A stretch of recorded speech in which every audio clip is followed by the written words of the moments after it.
Everyone, welcome to part 2 of Motivating the Unmotivated series.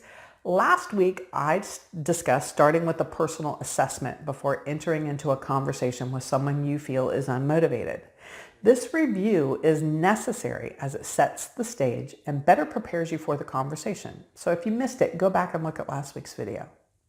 This week, I want to review the most common reasons that people are unmotivated at work and offer up some thoughts on how to approach or work towards a resolution.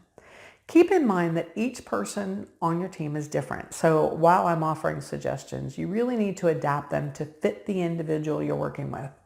I'll give you a specific example of what I mean next week, but for today, just consider that not every response is suited to every person in your charge. Here are the main reasons why people are unmotivated at work. First, they're overwhelmed. They have a lot on their plate, or they have a few responsibilities that are challenging all at once or coming up at the same time. So how to approach this? First, understand whether you agree with them or not is irrelevant. If they feel overwhelmed, guess what? They're overwhelmed. And you asserting your opinion that they don't have that much to do will only put fuel on the flame. It's not worth it. My suggestion is that you review what they have going on and how much time they spend on each area. Help them prioritize and find out how you can help. There may be paths you can clear, or you may find that they're, broadly focused on getting everything done, but one of the activities can be put on the back burner because it's not due for a month. Or as you work through what they have going on and how much time they're spending on each task, maybe you bring to light that they spend a lot of time focused on unnecessary things. It does happen. And you helping them prioritize their work and see it will help the overwhelming situation. 2, they're focused on what someone else is doing. They're so concerned with someone else that they have lost sight of what they themselves are doing.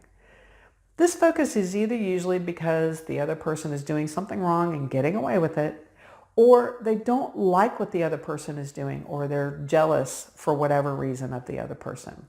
So how to approach this?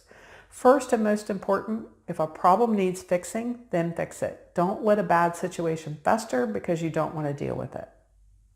You need to let them know you'll take care of the problem and it's time for them to focus on their own work and responsibilities. If it's an unfounded or unnecessary focus on someone else, you must address it. They may need to understand why that person they're focused on is doing what they're doing and that you're perfectly fine with it. It's important that you explain they need to refocus on themselves so they too can be successful and feel accomplished, and that's what you want for them. Third, they're hard on themselves. This is the person who feels they haven't done enough or aren't good enough or don't know what they should be doing or that they should be doing more. How to approach this? This person needs reassurance they're getting on the right track. You'll need to invest time and consistently tell them how they're doing and letting them know that they do know what they're doing. Once they know that you are paying attention and you're helping them and you're okay with them being unsure, their own self-esteem will pick up and they'll soon become comfortable with the uncomfortable.